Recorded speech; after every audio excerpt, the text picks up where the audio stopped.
Alors on va enregistrer le document. Évidemment ici pour les besoins du cours, on enregistre plus qu'on ferait normalement. Je vais réafficher en affichage normal, même si on sait travailler tout à fait en affichage aperçu, mais voilà. En fait, quand on travaille dans InDesign, on passe souvent de l'un à l'autre, mais il est tout à fait possible de manipuler toutes les choses en étant en affichage aperçu. Alors voilà, on a quelque chose ici qui se passe, c'est que les lignes de texte d'une colonne à l'autre ne sont pas dans le prolongement. On est d'accord? Ça, c'est depuis qu'on a mis le titre. Parfois, on a l'impression qu'elles sont dans le prolongement l'une de l'autre, et parfois, pas du tout. On va faire en sorte qu'elles soient dans le prolongement l'une de l'autre. C'est ce qu'on appelle l'alignement sur la grille de ligne de base. Et ça fait partie des 36 petites choses qui ont l'air un peu ridicules, prises une à une, séparément. Tous ces réglages ont l'air un peu foireux, qui n'apportent pas grand-chose, mais quand on les additionne, c'est comme le réglage optique, là, par exemple. Ça, c'est déjà quelque chose d'intéressant qu'on a fait pour améliorer l'aspect du texte. Tout ça fait en sorte qu'un document va avoir l'air davantage correct. Donc, il y a deux manières de faire l'alignement sur la grille de ligne de base, soit sur celle du document, soit sur celle du bloc. On va le faire dans un premier temps sur celle du bloc, c'est-à-dire qu'on va utiliser une grille qui sera spécifique au bloc. Donc, vous allez demander, et là vous êtes avec l'affichage normal, en bas à gauche, vous allez demander affichage, grille et repère, afficher la grille de ligne de base. Voilà, vous avez une grille qui arrive là. Enfin, une grille de lignes. Je ne sais pas si on peut appeler ça une grille s'il n'y a pas des lignes verticales, mais... Alors, si on va dans le menu InDesign en haut à gauche, donc dans les préférences, si on va dans les préférences qui concernent les grilles, voilà, grille, vous avez les informations sur la grille de ligne de base du document. Et le pas est à 12 points. Bon, je clique sur annuler. Ah, il y a quand même quelque chose qui serait intéressant.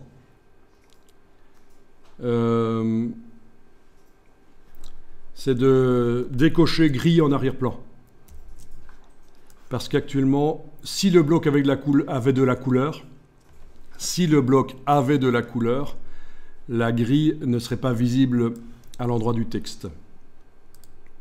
Donc je décoche grille en arrière-plan.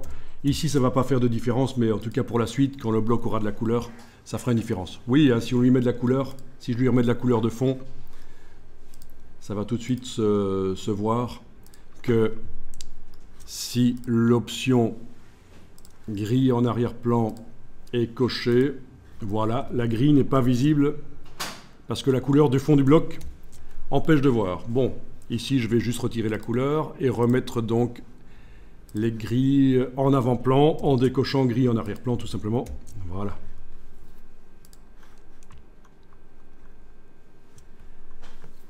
Alors, on va sélectionner les paragraphes de texte, y compris ceux qui sont en dehors du bloc. Si je sélectionne le bloc et je vais dans la palette fenêtre information, non pas ça. Si je mets le curseur texte dans le bloc et que je vais dans le menu fenêtre information, il m'indique combien de caractères ne sont pas visibles, combien de mots ne sont pas visibles.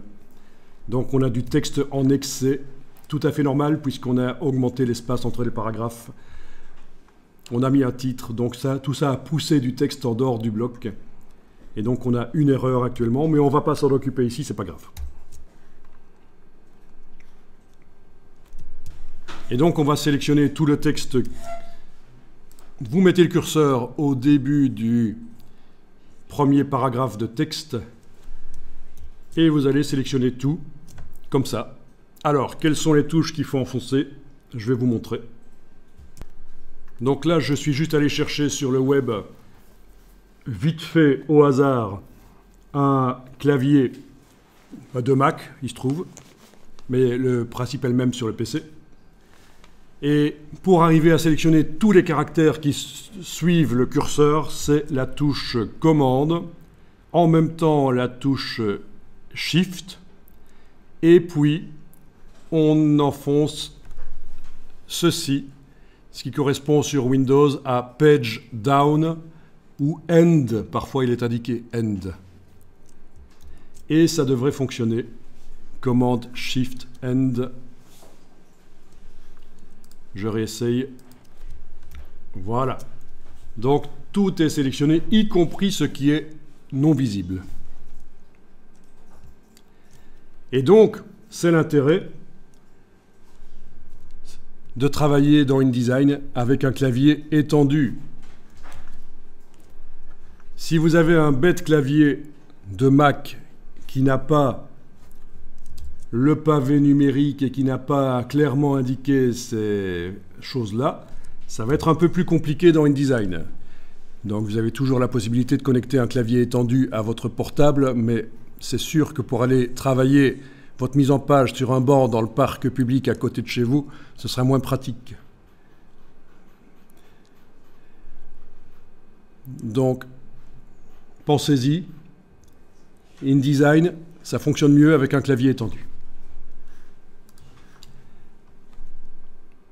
Et alors ici, dans la palette paragraphes, vous allez enclencher ceci. Ça me paraît clair. Ça veut dire qu'on aligne le texte sur la grille.